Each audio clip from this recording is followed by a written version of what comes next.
अगर आज के बिहार को देखा जाए तो वो सिर्फ एक राज्य नहीं लगता, बल्कि एक गहरे सवाल की तरह सामने खड़ा होता है। एक ऐसा सवाल जो मन में बार बार उठता है कि क्या यही वो धरती है जिसने कभी पूरी दुनिया को ज्ञान, शासन और सभ्यता का रास्ता दिखाया था। आज टूटी हुई सड़कें, सूखे खेत, अधूरे स्कूल, अस्पतालों की लंबी कतारें और रोजगार की तलाश में पलायन करती भीड़ बिहार की पहचान बना दी गई है। लेकिन ये तस्वीर पूरी सच्चाई नहीं है, बल्कि एक बहुत लंबी और गहरी टूट का नतीजा है।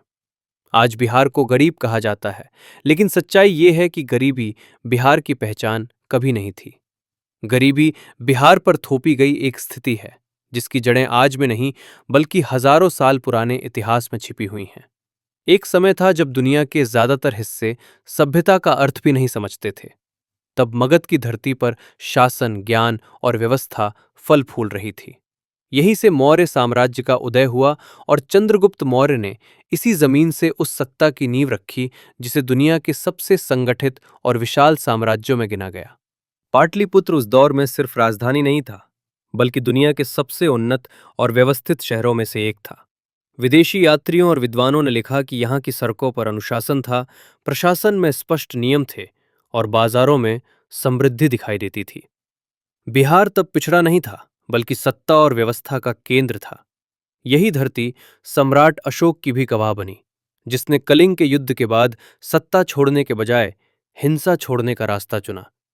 बौद्ध धर्म बिहार से निकलकर श्रीलंका, चीन, जापान, कोरिया और पूरे दक्षिण पूर्व एशिया तक पहुंचा। दुनिया सीख रही थी और बिहार सिखा रहा था। ज्ञान ही बिहार की सबसे बड़ी पूंजी था। नालंदा और विक्रमशिला जैसे विश्वविद्यालय उस समय मौजूद थे जब यूरोप अज्ञान के अंधेरे में डूबा हुआ था। हजारों शिक्षक, लाखों ग्रंथ और दुनिया भर से आए छात्र, यहां ज्ञान पैदा होता था, विचार गढ़े जाते थे और भविष्य की दिशा तय होती थी। लेकिन फिर इतिहास ने एक ऐसा मोड़ लिया जिसने इस पूरी सभ्यता की रीढ़ तोड़ दी। जब नालंदा को जलाया गया, तब सिर्फ इमारतें नहीं जली, बल्कि सदियों का शोध, विचार और भविष्य जलकर राख हो गया। कहा जाता है कि पुस्तकालय महीनों तक जलता रहा, जो इस बात का संकेत था कि कितना विशाल ज्ञान उस आग में नष्ट हो गया। ये सिर्फ एक विश्वविद्यालय पर हमला नहीं था, बल्कि बिहार की आत्मा पर किया गया प्रहार था। ज्ञान की परंपरा टूट गई, बौद्धिक नेतृत्व समाप्त हो गया और बिहार धीरे धीरे हाशिए की ओर धकेल दिया गया। इसके बाद औपनिवेशिक दौर आया, जिसने इस जमीन की हालत और बदल दी। अंग्रेजों के लिए बिहार एक सभ्यता नहीं, बल्कि संसाधनों का भंडार था। परमानेंट सेटलमेंट जैसी नीतियों ने किसानों को जमीन का मालिक नहीं, बल्कि कर्ज में डूबा मजदूर बना दिया।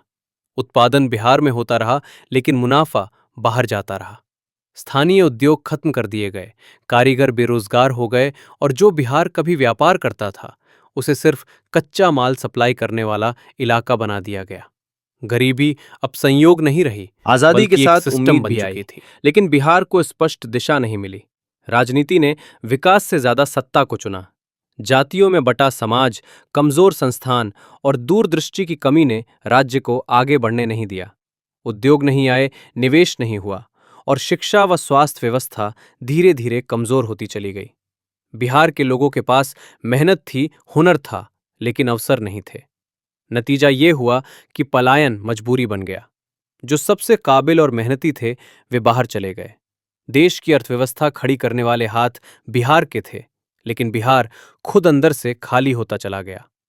आज बिहार की गरीबी किसी एक सरकार या एक पीढ़ी की गलती नहीं है, बल्कि ये सदियों से चली आ रही टूट का परिणाम है। आक्रमणों ने ज्ञान छीना, अंग्रेजों ने अर्थव्यवस्था तोड़ी और आजादी के बाद की राजनीति ने ढांचे को कमजोर कर दिया। फिर भी ये कहानी यहीं खत्म नहीं होती, क्योंकि बिहार आज भी प्रतिभा पैदा करता है। आईएएस अधिकारी, वैज्ञानिक, इंजीनियर और उद्यमी आज भी इसी धरती से निकलते हैं। दिमाग आज भी मजबूत है, बस सिस्टम कमजोर है। इसलिए असली सवाल ये नहीं है कि बिहार गरीब क्यों है, बल्कि असली सवाल ये है कि क्या बिहार को गरीब बनाए रखा गया। जिस धरती ने कभी दुनिया को रास्ता दिखाया था, अगर उसे फिर से मौका मिले तो वो इतिहास दोहराने की ताकत आज भी रखती है। बिहार गरीब नहीं है, बिहार को गरीब बना दिया गया है। और जब तक इस सच्चाई को नहीं समझा जाएगा तब तक इस रहस्य का जवाब भी नहीं मिलेगा।